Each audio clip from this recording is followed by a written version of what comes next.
untuk menjadi dapat ridhonya Allah itu sebenarnya sederhana. Termasuk ada cara jadi wali yang agak kacau, tapi ini ya benar, asal niatnya benar. Misalnya Unisula besar, ya kurang besar lagi. Kita sudah punya uang, kurang banyak uang lagi. Itu Nabi Ayub, itu kan seorang nabi. Pernah diuji Allah, ini ada di Sahih Bukhari. Nanti kamu tanya, hadisnya Sahih enggak? Ini ada di Sahih Bukhari. Kadang orang kota itu aneh, enggak ahli hadis tapi tanya, Sahih enggak? Padahal andai kan dibodoni Sahih, yang ngandel saja. Jadi kadang ya aneh. Oh enggak tahu kok tanya itu. Itu Nabi Ayub itu sudah kaya, pas itu sudah kaya, bukan cerita yang masih miskin, memang sudah kaya. Beliau di kamar dihinggapin satu belalang dari emas. Setelah belalang itu dikejar, ternyata yang jenis itu banyak, semuanya dari emas. Ngambil sana sini, ini yang kesak ini dipenuhin, saku ini dipenuhin, sampai banyak. Terus sama Allah digojlok, kamu itu nabi saya. Kenapa kamu mengumpulkan harta sebanyak itu? Kamu itu nabi saya kok rakus itu? Jawabannya Nabi Ayub unik. Ya Allah, siapa yang bisa kenyang dari rahmatmu?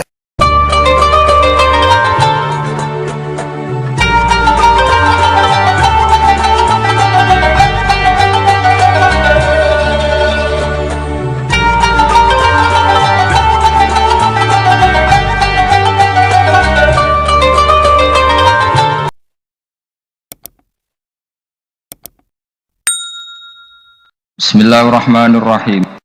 Quran mengkritik dan dengan tanda kutip kemungkinan Tuhannya Isa bin Maryam, itu ngeritiknya sederhana. Quran itu mal masih ibnu Maryam illa rasul qad khalas min qablihir rusul wa ummuhu siddiqah kana yaqulanit ta'am. Isa itu tidak Tuhan, wong dia makan gitu. Kamu kebayang nggak misalnya punya Tuhan, wah tadi Tuhan mampir ke rumah saya, dia lemes, setelah tak kasih makan sehat lagi gitu. Itu kan nggak kebayang gitu. Tapi Tuhan marung di rumah saya, lemes tak gratisin, kayaknya tidak punya uang gitu. Setelah makan, wah gairah lagi. Kebayang nggak punya Tuhan seperti itu? Sehingga Quran kalau gojlok sederhana, karena yakulanit to'am. Sehingga wali-wali itu kalau makan tuh sadar lemahnya dirinya, betapa dirinya tergantung makanan. Sesuatu yang tergantung itu artinya tidak hebat, tidak Tuhan. Jadi untuk menjadi wali, untuk menjadi dapat ridhonya Allah itu sebenarnya sederhana. Termasuk ada cara jadi wali yang agak kacau, tapi ini ya benar, asal niatnya benar. Misalnya Unisula besar, ya kurang besar lagi. Kita sudah punya uang, kurang banyak uang lagi.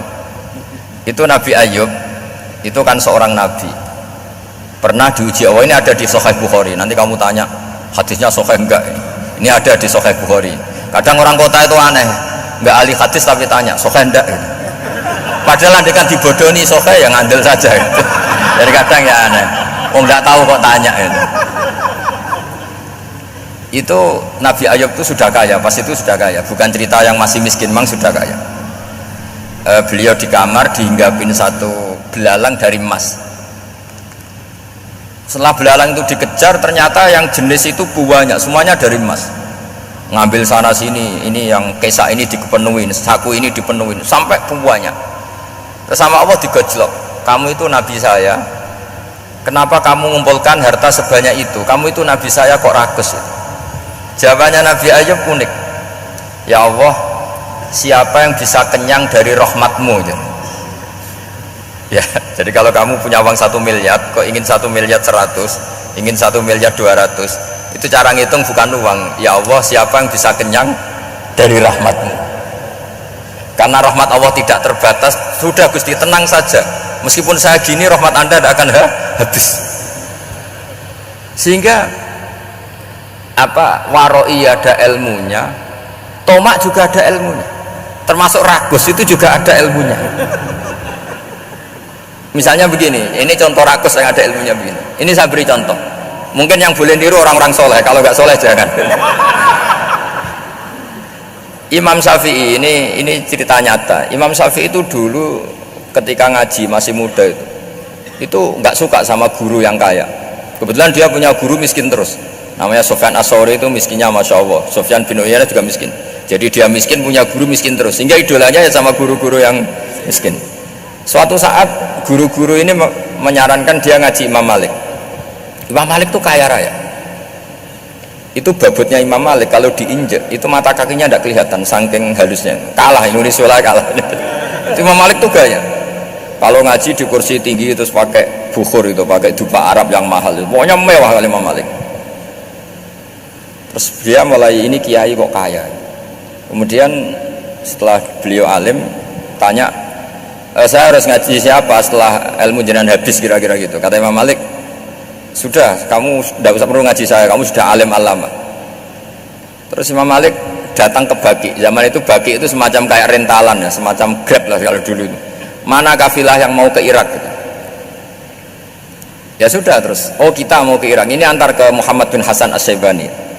Itu dibiayai sama Imam Malik. Grabnya ya dibayarin, itu kafilahnya itu ya dibayarin. Imam Syafi'i disangoni surrotan min dhahabin. Jadi satu kepes uang dikasihkan. Itu pernah tak hitung semurah-murahnya itu sekitar 60 juta. Imam Syafi'i mulai mikir, kiai yang saya kritik lomo, sing kiai miskin tak puji, gak pernah ngamal kan, tentu orang miskin kan.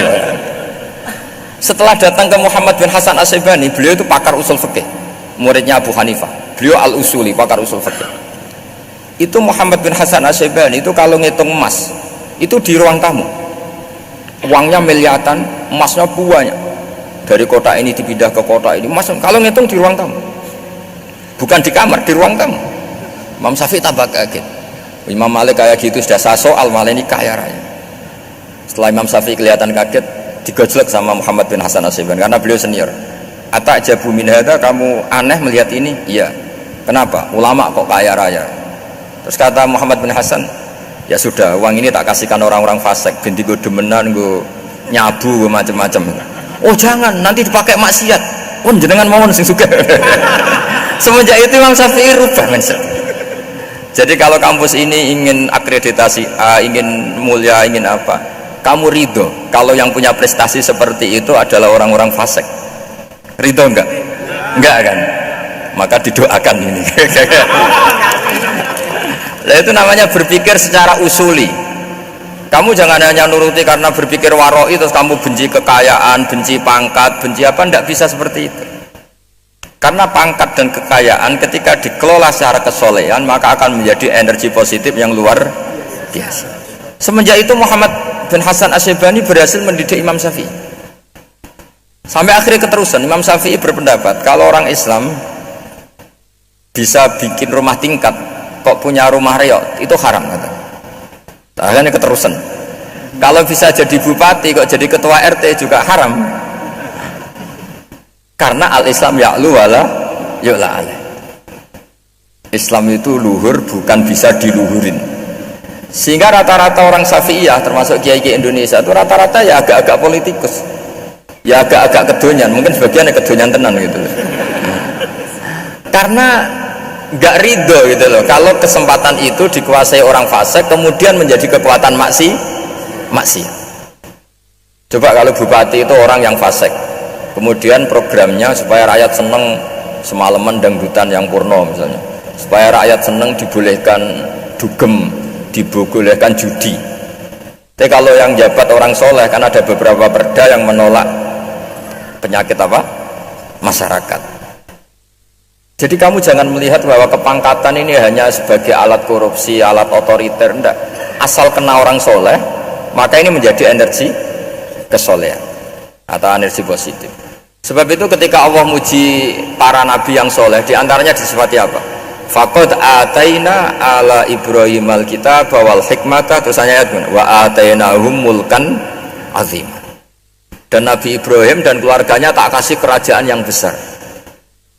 Nah sekarang masih banyak orang yang cara pandang ngapain bikin unisula yang megah, ngapain berambisi punya akreditasi A dan sebagainya. Menyoal seperti itu salah secara usul fikih.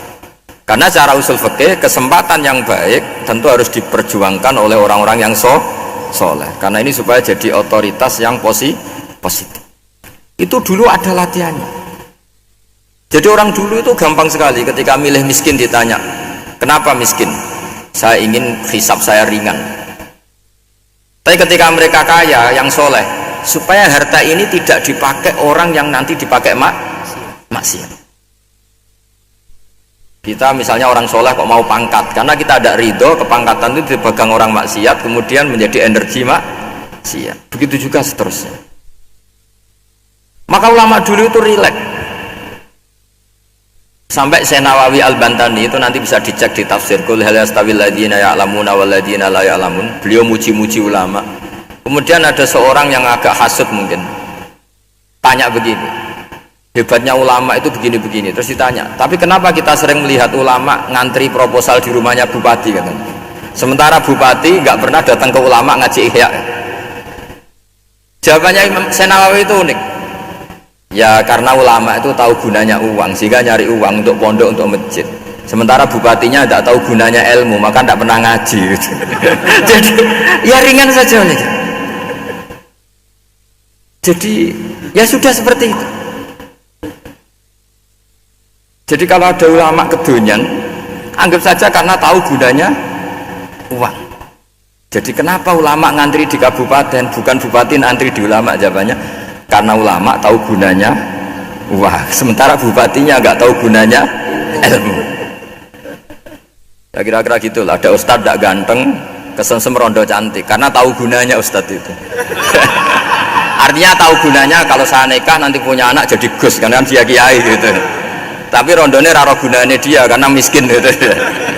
Jadi ulama dulu itu rileks, menafsirkan apa saja itu rileks, termasuk saat terpojok itu rileks, karena semuanya dianalisis pakai ilmu.